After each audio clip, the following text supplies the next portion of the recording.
Welcome to an island as big as South America, where people lived in harmony. The island's inhabitants harnessed the power of nature's gifts for survival. Connection to Earth was lost, forcing them to start anew. Humans began exploiting nature, causing disruptions and separation.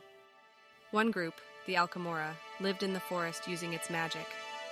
The Alchemora were skilled archers, using potion-tipped arrows from the trees. They valued nature as equals to humans, living in tree-built structures. Among the animals in the forest was a green fox named Lupus Viridis. Lupus Viridis had great balance and was commonly adopted as a pet. Subscribe and never miss our future videos. Thanks for watching.